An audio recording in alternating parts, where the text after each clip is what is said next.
Shalom semuanya, apa kabarnya hari ini?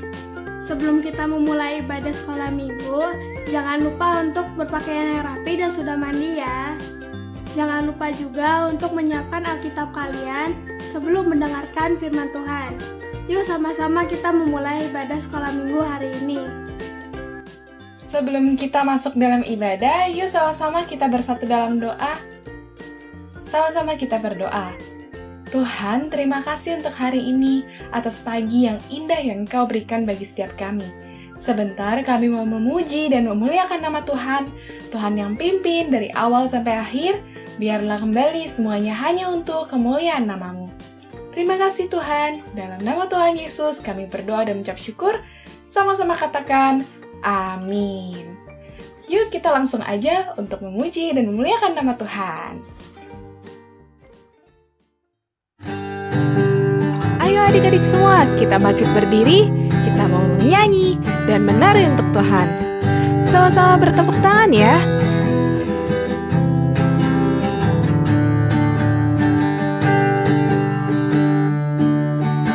Tuhan Allah di tengah kita, besar-besar. Dia senang dan girangkan dengan sukacita. Dia mengasihi dan bersuka karena kita. Tuhan Allah di tengah kita, besar-besar, besar.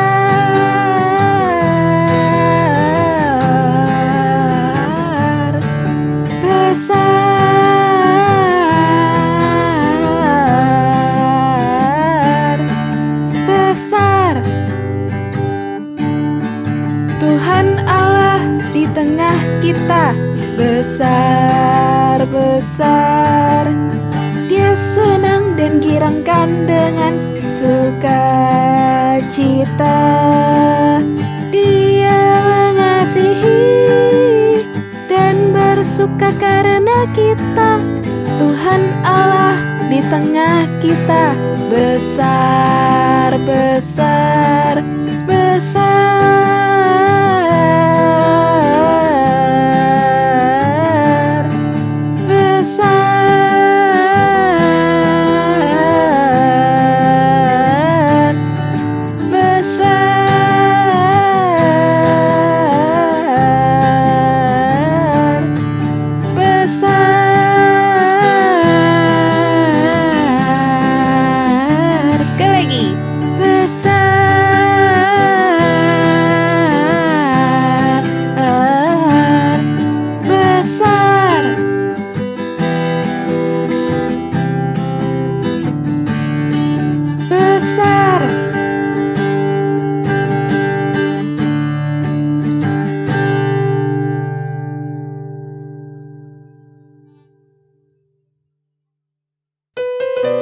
Mari adik-adik semua kita mau masuk ke dalam firman Tuhan.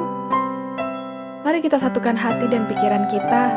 Kita mau katakan, Tuhan, kami mau lebih lagi dibentuk oleh firman yang akan disampaikan oleh-Mu. Bagaikan bejana siap dibentuk, demikian hidupku di tangan-Mu. Dengan urapan kuasa Roh-Mu, ku dibarui selalu. Jadikan ku alat dalam rumah-Mu. Inilah hidupku di tangan-Mu. Bentuklah turut kehendak-Mu. Pakailah sesuai rencana-Mu. Ku mau seperti-Mu, Yesus, disempurnakan selalu.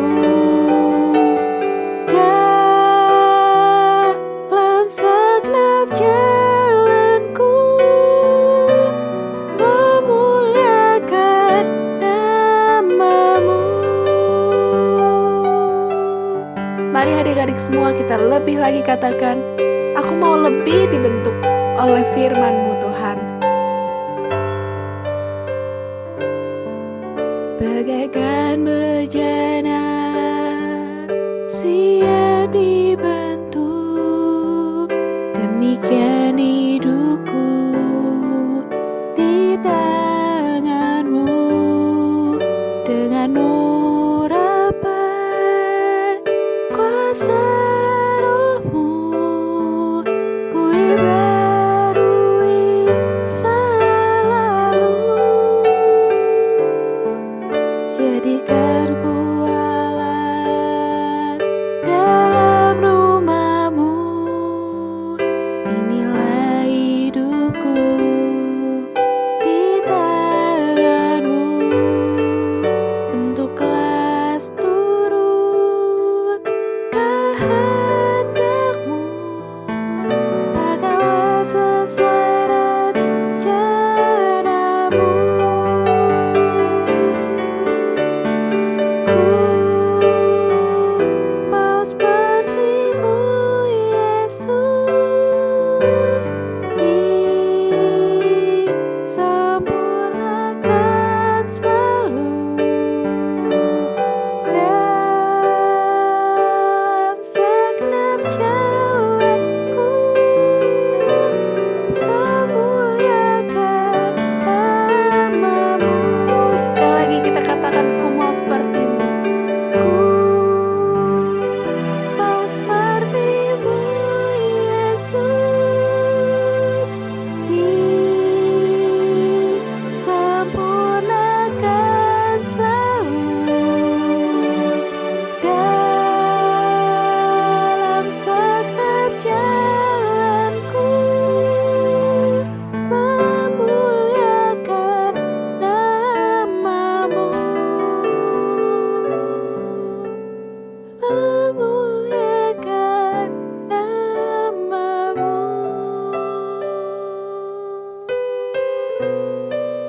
Terima kasih Tuhan. Haleluya Jesus. Haleluya. Amin.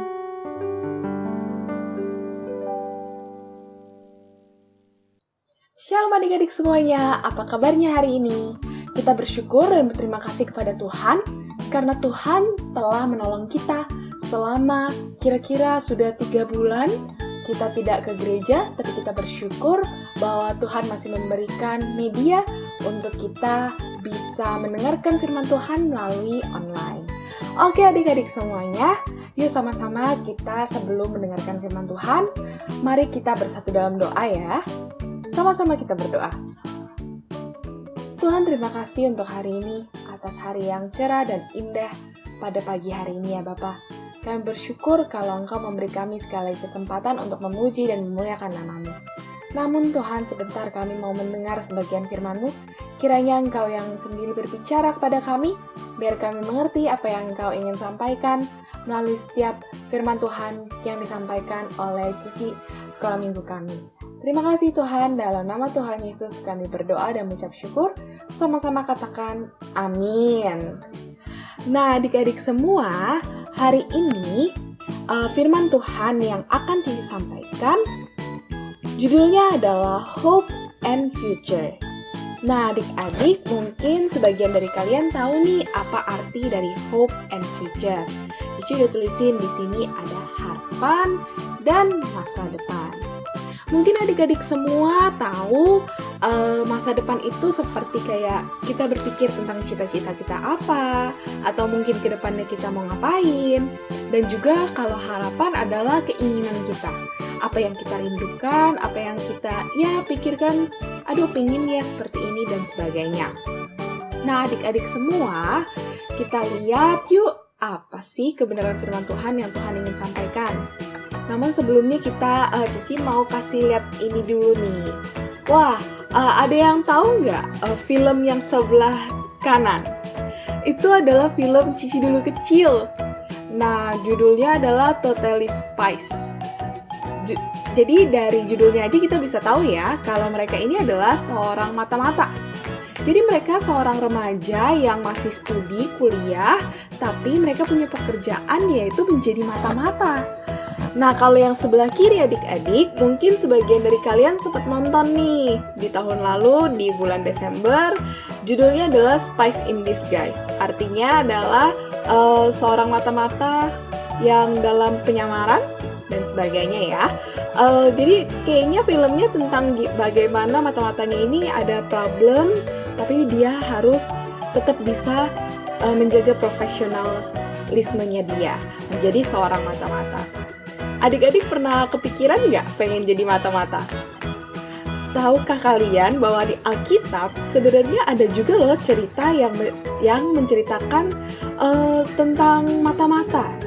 Kalau formalnya nih adik-adik, bahasa Indonesianya adalah pengintai. Jadi kalau di Alkitab kalian ada tulisan pengintai, itu artinya adalah mata-mata. Oke, lanjut ya. Bacaan hari ini ada di Bilangan 13 sampai ke 14. Kalian boleh catat dan kalian boleh baca di rumah masing-masing. Ceritanya seru banget. Cici baca sampai kayak nggak berhenti, langsung baca langsung semuanya. Nah, adik-adik sekalian, mungkin beberapa dari kalian kenal nih sama bapak ini. Bapak ini namanya Bapak Musa. Mungkin sebagian dari kalian tahu ya. Bapak Musa ini tahu nggak? Beliau ini adalah seorang pemimpin. Dia memimpin bangsa Israel yang keluar dari tanah Mesir menuju tanah Kanaan, yaitu tanah perjanjian yang Tuhan sudah janjiin nih. Mereka itu akan tinggal di tanah Kanaan.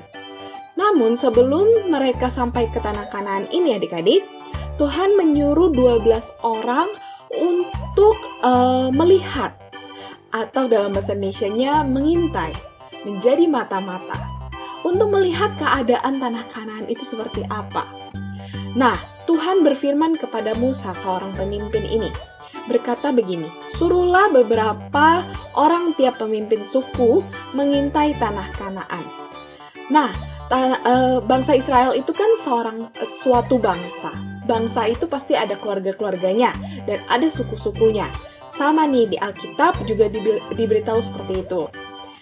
Oleh sebab itu adik-adik dipilihlah 12 orang pemimpin setiap suku untuk pergi ke tanah Kanaan, melihat-lihat nih ada apa sih di tanah Kanaan ini, keadaannya seperti apa, orang-orangnya seperti apa. Nah, adik-adik sekalian, maka 12 orang ini disuruh pergi ke gunung untuk melihat tanah Kanaan dari atas. Oke, lanjut ya adik-adik. Nah, sebelum kita masuk ke dalam apa sih selanjutnya yang terjadi, kita lihat dulu yuk cuplikan yang satu ini.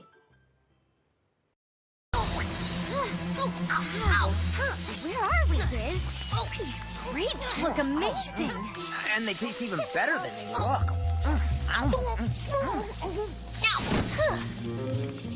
According to my geosensors, we have landed in an area known as Canaan, and the time is approximately 1500 BC. Oh, Here, Chris. Chris! Go long! oh, right, Giz. Come on, hit me high. Oh, I so got this. Hey, it's my turn. Giz, over here. Right. These two. Oh, Hey! What are you doing in my vineyard? Oh, I've heard about some Israelite spies sneaking around, and it looks like I caught a couple. spies? We're not spies. Huh? I said, how would anyone think with...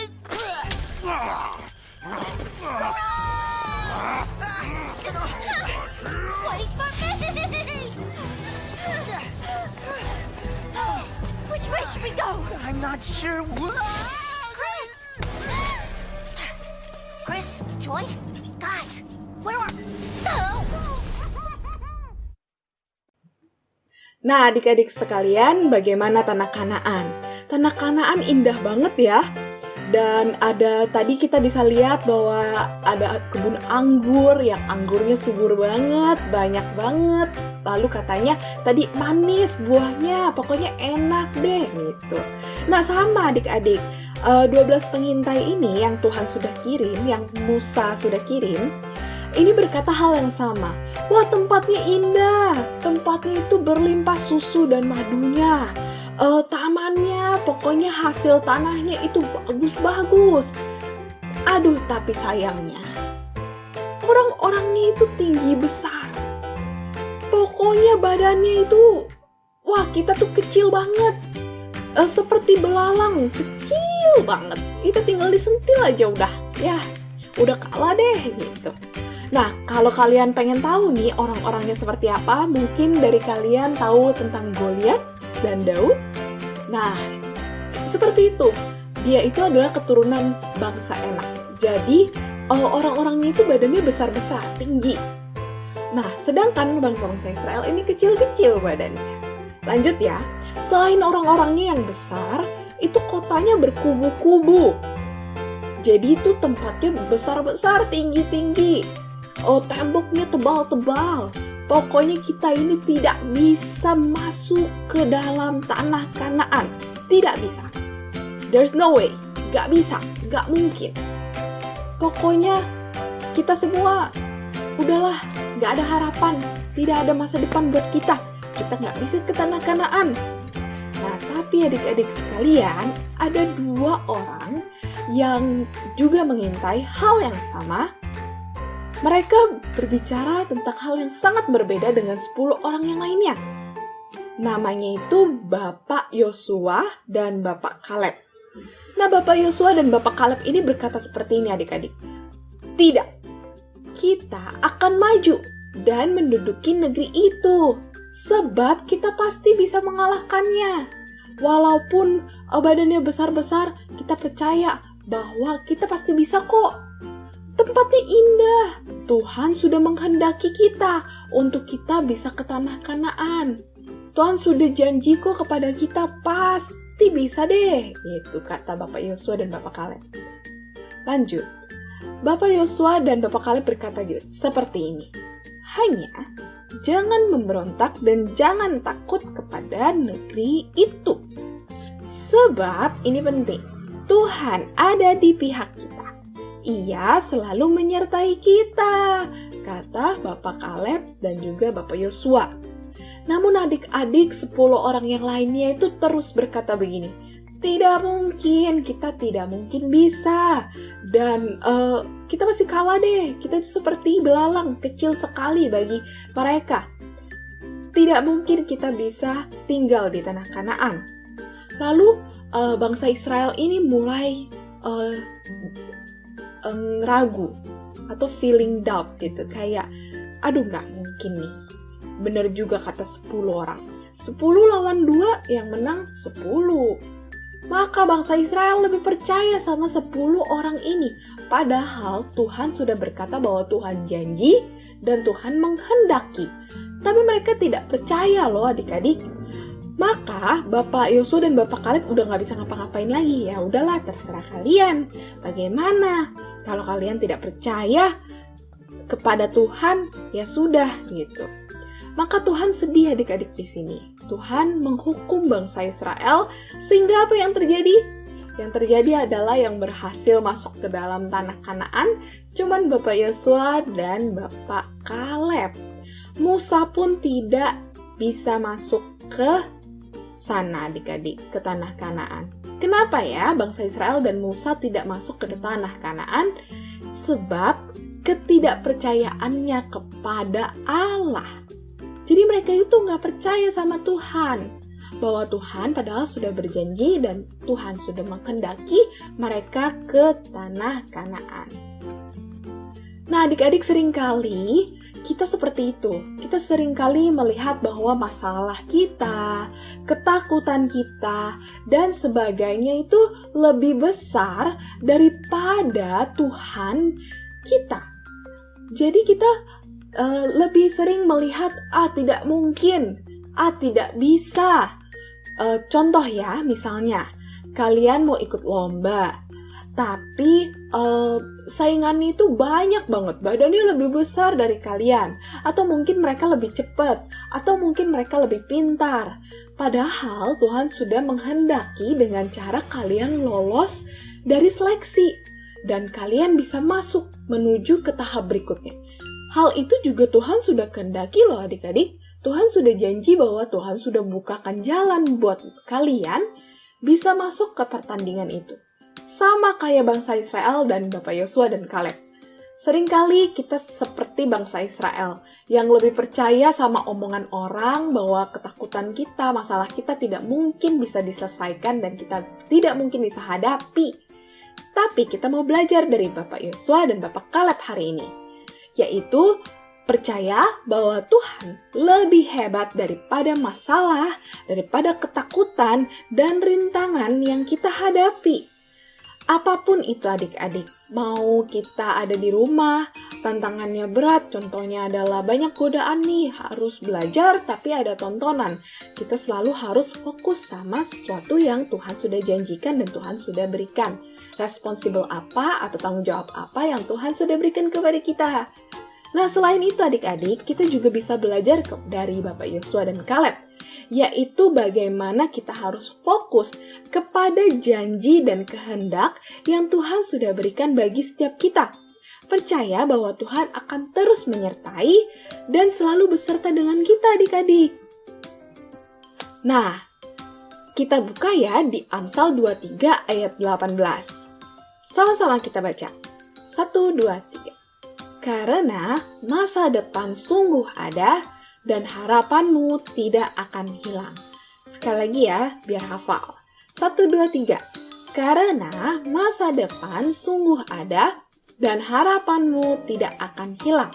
Amsal 23 ayat 18. Adik-adik sekalian, di sini Tuhan mengingatkan kembali bahwa Tuhan selalu akan memberikan harapan dan masa depan yang terbaik bagi setiap orang yang setia dan percaya kepada Tuhan. Ingat selalu bahwa Tuhan sudah berjanji dan Tuhan sudah menghendaki, Tuhan sudah bukakan jalan buat kalian dan pasti akan digenapi. Nah, adik-adik sekalian, oleh sebab itu jangan pernah melihat lagi bahwa masalah atau ketakutan kalian itu menghalangi kuasa Tuhan di dalam hidup kalian. Ingat selalu bahwa Tuhan itu jauh lebih berkuasa dan lebih besar dari apapun juga. Ingat ya adik-adik, masa depan dan harapan kita masih ada. Sampai saat ini, sampai detik ini loh. Gimana? Kita lebih lagi mau belajar kepada seperti Bapak Yosua dan juga Bapak Kaleb. Dengan cara tetap setia, berdoa, dan mengucap syukur kepada Tuhan. Yuk kita sama-sama tutup firman Tuhan hari ini di dalam doa. Mari kita berdoa. Terima kasih Tuhan atas firman-Mu yang begitu indah dan mengingatkan kami bahwa kami harus terus berharap dan percaya kepadamu sebab masa depan kami dan harapan kami akan terus ada di dalam Engkau. Genapilah janji-Mu ya Tuhan dalam hidup kami dan biarlah kami mau lebih taat dan setia kepadamu ya Tuhan. Terima kasih Tuhan Yesus. Dalam nama Tuhan Yesus kami berdoa dan mengucap syukur. Sama-sama katakan amin. Aku lanjutkan ke acara berikutnya. See you! Anak-anak, kita sudah dengar firman Tuhan. Sekarang kita berdoa ya. Tuhan Allah Bapa kami yang bertata dalam surga, kami mengucap syukur dan terima kasih atas firman-Mu yang telah kami dengar. Firman-Mu mengajarkan kepada kami bahwa masa depan kami pasti ada dan harapan kami tidak hilang karena Tuhan selalu menyertai kami. Kami tidak takut dan gentar. Tuhan, kami berdoa ya Tuhan untuk hari-hari ke depan biarlah Tuhan terus memimpin kami supaya kami boleh menjadi anak-anak Tuhan yang berkemenangan, anak-anak yang memuliakan nama Tuhan. Juga kami mau berdoa buat teman-teman kami yang belum bisa mengikuti kebaktian online bersama kami. Tuhan tetap memberkati mereka. Tuhan, kami berdoa juga buat setiap guru-guru yang mengajar.